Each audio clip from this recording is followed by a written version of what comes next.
శుభవార్త. వానాకాలం రైతు భరోసా నగదు బదిలీని సీఎం రేవంత్ రెడ్డి ప్రకటించారు. ఒకే రోజు 2 ఎకరాల వరకు ఉన్న రైతులకు నిధులు విడుదల చేశారు. ఎకరాకు 6,000 చొప్పున తొలుత ఎకరా వరకు ఉన్న రైతులకు, ఆ తర్వాత 2 ఎకరాల వరకు ఉన్న రైతుల ఖాతాలకు డబ్బులు వేస్తున్నారు.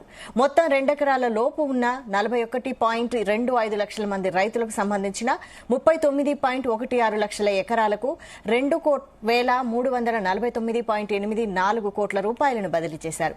ఇవాళ 3 ఎకరాల వరకు భూమి ఉన్న రైతులకు రైతు భరోసా వేయనున్నారు.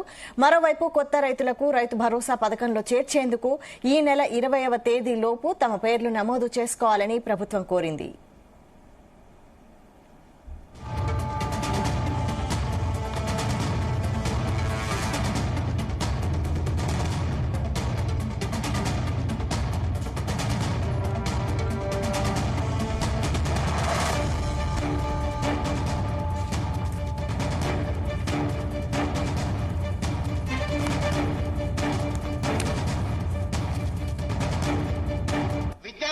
కాలేజీలకు ఫీజు రియంబర్స్మెంట్ ఇవ్వాలంటే కష్టంగా ఉన్నది. షాదీ ముబారక్ కళ్యాణ లక్ష్మిని అమలు చేయాలంటే కష్టంగా ఉన్నది. ఆ కష్టాలను ఎదుర్కొంటూనే సరిదిద్దుకుంటూనే ఈనాడు ఈ రైతుల కోసం 9 రోజుల్లో దాదాపుగా 9,000 కోట్ల రూపాయలు ఇవ్వాలి. అగ్రికల్చర్ యూనివర్సిటీలో మీతో కలిసి ఈ రైతులకు వ్యవసాయం దండగ కాదు, వ్యవసాయం పండుగ చెయ్యాలి. వ్యవసాయం అంటే 10 మందికి సాయం చేసే వృత్తి.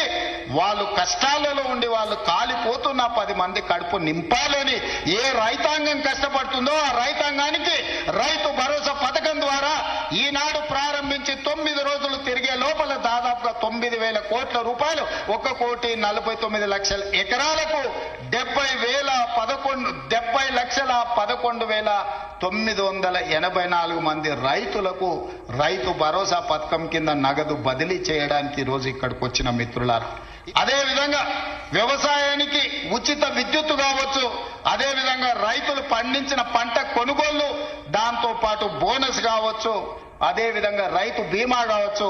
ఈ 18 నెలలల్లా కొనుగోలుతో సహా మొత్తం కలిపితే 1,01,728 కోట్ల రూపాయలు ఖర్చు పెట్టిన రాష్ట్రం తెలంగాణ రాష్ట్రం. ధైర్యంగా పైసకు లెక్క చెప్తా రేపు అసెంబ్లీలో.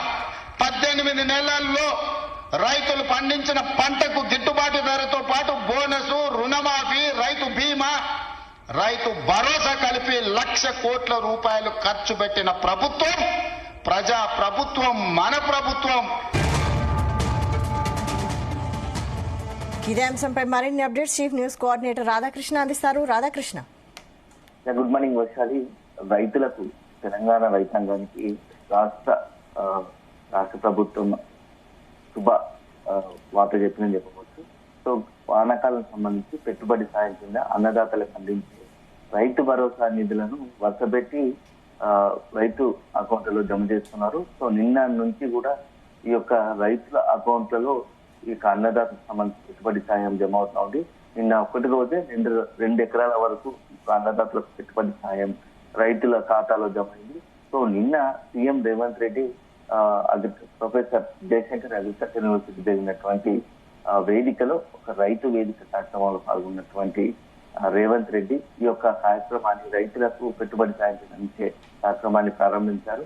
సో గతంలో కాకుండా ఈసారి రాష్ట్ర ప్రభుత్వం చాలా ఈ యొక్క రైతు పెట్టుబడి అన్నదాతలకు ఇచ్చే రైతు భరోసా నిధుల జమ విషయంలో చాలా వ్యూహాత్మకంగా వెళ్తుందని చెప్పవచ్చు. గతంలో ఆలస్యమైంది. సో అనేకమైన విమర్శలు వచ్చాయి రాష్ట్ర ప్రభుత్వం పైన. ఈసారి అలాంటి విమర్శలకు, ఆరోపణలకు అవకాశం లేకుండా ఏకకాలంలోనే ఈ యొక్క రైతులకు పెట్టుబడి సాయం అందించాలని నిర్ణయించారు. సో నిన్నటి నుంచి 9 రోజుల్లో పూర్తి స్థాయిలో మొత్తం రైతులకు, తెలంగాణ ఉన్నటువంటి రైతాంగానికి ఒక రైతు పెట్టుబడి సాయం అందించాలని నిర్ణయించింది. ఇప్పటికే దానికి కావాల్సిన నిధులన్నింటి కూడా రాష్ట్ర ప్రభుత్వం సేకరించని చెప్పవచ్చు. దాదాపుగా 9 రోజుల్లోనే, నిన్న నుంచి 9 రోజుల్లోనే మొత్తం తెలంగాణలో ఉన్నటువంటి దాదాపుగా 70 లక్షల పైచలకు రైతులకు ఎకరానికి 6,000 చొప్పున సుమారు అంటే 1,49 ఎకరాలకు ఈ యొక్క రాష్ట్ర ప్రభుత్వం పెట్టుబడి సాయం కింద రైతులకు అందించాలని నిర్ణయించింది. రైతుల బాగు కోసమే, రైతుల కోసము ఎన్ని నిర్ణయాలను తీసుకోవడానికి, ఎన్ని ఇబ్బందులు పడడానికైనా సిద్ధమని చెప్పేసి సీఎం రేవంత్ రెడ్డి ప్రకటించారు. కాంగ్రెస్ ప్రభుత్వం అధికారానికి వచ్చినాక రైతుల దృష్టిగానే రైతుల శ్రేయస్సు దృష్టిగానే అనేకమైన నిర్ణయాలు తీసుకుంటుంది.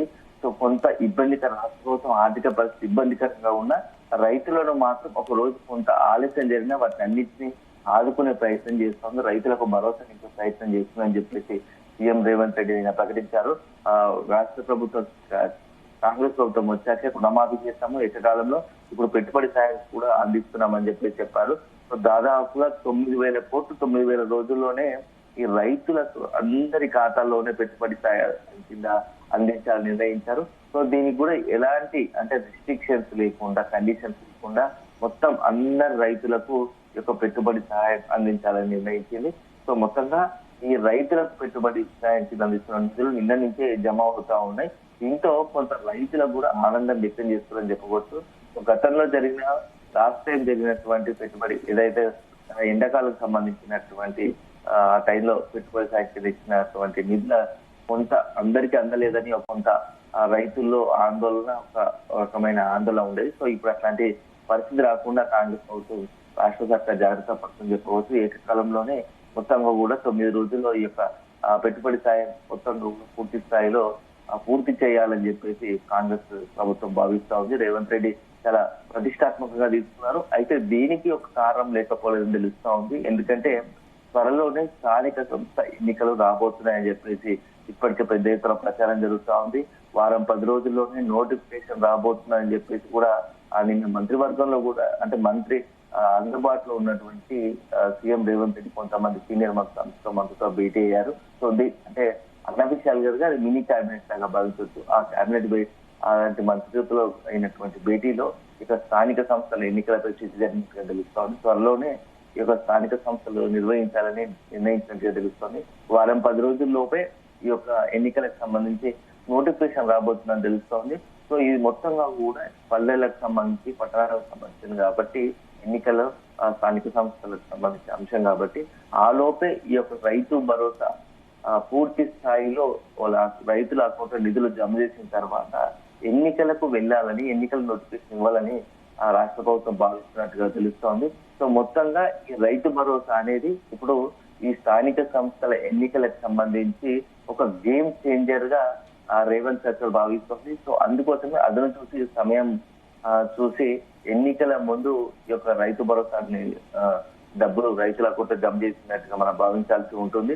సో ఒకసారి కంటే ఈ డబ్బులు పూర్తి స్థాయిలో అందరు రైతులకు పడితే కొంత కాంగ్రెస్ ప్రభుత్వంపై సానుకూలంగా ఉండే అవకాశం ఉంటుంది.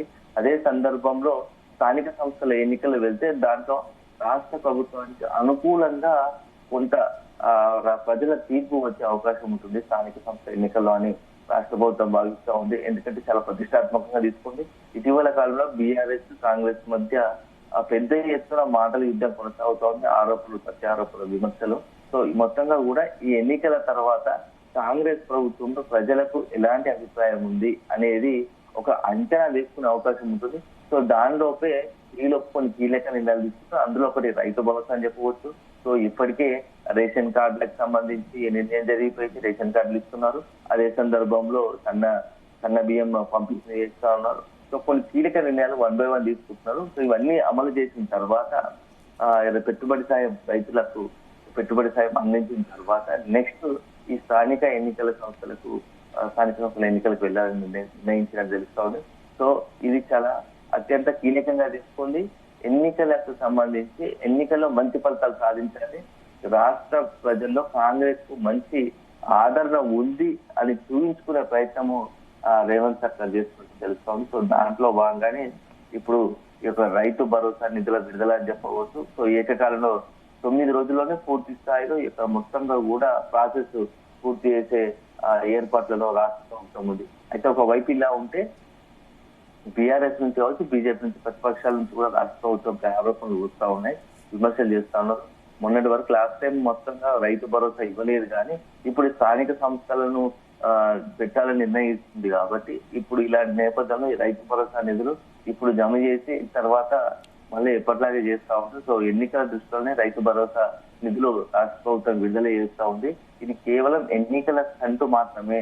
లోకల్ స్థానిక సంస్థల ఎన్నికల్లో కాంగ్రెస్ పార్టీకి కొంత మంచి ఫలితాలు రావాలని ఒక ఉద్దేశంతోనే ఎన్నికల స్టంట్ లో భాగంగా నిర్ణయాలు తీసుకుంటుంది. ఈ రైతు భరోసా నిధులు. సో ఇంకా రైతులకు ఎట్టి పరిస్థితి ఇంకా చాలా చేయాల్సిందే. ఏ ప్రభుత్వం ఉన్నా ఏదైనా ఒకవైపు అంటూనే రైతులకు అందుతున్న పెట్టుబడి సహాయం కింద ఖచ్చితంగా అందరూ ఆహ్వానించాల్సింది. దాంట్లో ఇంకో రాజకీయం ఇంకో మాట లేదు. సో రైతులకు అల్టిమేట్ గా రైతులు బాగుపడాలి, రైతులు బాగా ఉంటేనే ఆ రాష్ట్రం అభివృద్ధి చెందుతుంది అనేది ఒక రాజకీయ పక్షాల వాదన. సో మొత్తంగా రైతులకు సంబంధించి నిన్న నుంచి రాష్ట్ర ప్రభుత్వం శుభవార్త చెప్పిందని చెప్పవచ్చు. వరుస పెట్టి రైతుల అకౌంట్ లో డబ్బులు జమ అవుతా ఉన్నాయి. నిన్నటి వరకు 2 ఎకరాలకు సంబంధించి మొత్తం అందరు రైతులకు రాష్ట్ర వ్యాప్తంగా ఉన్న రైతుల అకౌంట్ లో నిధులు జమ అయ్యి ఈ రోజు నుంచి 3 ఎకరాలు ఇక వరుస పెట్టి 9 రోజుల్లో 9 కోట్లకు సంబంధించి మొత్తంగా కూడా 9,000 కోట్ల సంబంధించి నిధులు రైతుల ఖాతాలో పూర్తి స్థాయిలో తెలంగాణలో ఉన్నటువంటి రైతుల ఖాతాలో జమ అవుతాయి. వైశాలి. అయితే మరోవైపు ఈ రైతు సంక్షేమం కోసం రైతు భరోసా అంటున్నా కూడా ఇప్పుడు మీరు అంటున్నట్టు బీఆర్ఎస్ కానీ బీజేపీ కానీ ఇట్లా ప్రతిపక్షాలు ఇది ఎన్నికల స్టంట్ అని ఆరోపణలు చేస్తుంది. అంటే దీన్ని ప్రజలు ఎలా తీసుకునే అవకాశం ఉంది? వైశాలి, ఖచ్చితంగా ఎవరు ఏం చేసినా, ఏ ప్రభుత్వం కానీ పార్టీలు ఏ నిర్ణయం తీసుకున్నా, ఎలాంటి కామెంట్ చేసినా అల్టిమేట్ గా ప్రజలు తమకు ఆలోచన అనుగుణంగా ఆ క్షణంలో ఆ సమయంలో ఎన్నికల సమయంలో ఏది మంచిది అనిపిస్తే, ఏ ప్రభుత్వం తీరు పనిచేస్తే బాగా అనిపిస్తే ఓటేస్తారు. అదే సందర్భంలో ప్రతిపక్షాలు తీరు ప్రవర్తన బాగా అనిపిస్తే వాళ్ళకి ఓటేస్తారు. సో మొత్తంగా ఏంటంటే ఆ క్షణంలో ఆ సమయంలో ఎన్నికల పరిస్థితులను బట్టి అక్కడ ప్రజల నిర్ణయాలు ఉంటాయి. ఇంకా చాలా సందర్భాల్లో ఈ రోజు ప్రజలు ఒకవేళ ప్రభుత్వంపై ఇప్పటి వరకు తీవ్రంగా విమర్శలు చేస్తున్నా అది ఎన్నికలు వచ్చేసరికి మాత్రం అది ఓటు రూపంలో మరో రకంగా ఉండే అవకాశం ఉంటుంది. అదే సందర్భంలో రాష్ట్ర ప్రభుత్వంపై సాధారణ మంచి అభిప్రాయం ఉన్న ఎన్నికల సమయానికి వచ్చినట్టు అది ఇంకో మరో రకంగా రిప్లై అయ్యే అవకాశం ఉంటుంది. సో ప్రజల నిర్ణయము అప్పటికప్పుడు స్థానికంగా ఉన్నటువంటి సమస్యలు, అక్కడ ఉన్నటువంటి వాతావరణం ఆధారంగా సమస్యలు రాజకీయ కారణాలంగా ఆధారపడి ఉంటుంది. సో ఆ క్షణంలో ఏ పార్టీకి అనుకూలంగా వ్యవహరిస్తారు అనేది అప్పుడు చూడాలి. అయినా ఇది స్థానికంగా లోకల్ గా కొంత ఏంటంటే ఇది కాంగ్రెస్ పార్టీ గుర్తులపై జరిగిన గుర్తు కాకుండా లోకల్ గా ఆ యొక్క పార్టీలు మద్దతిచ్చే వారిపై నిలబడతారు కాబట్టి సో అది కొంత ఏ పార్టీ ఎవరికి మద్దతితో ఆ పార్టీ గెలుపు మద్దతుదారుల గెలిపే ఉంటుంది. Vaishali. Right. Thank you Ramakrishna.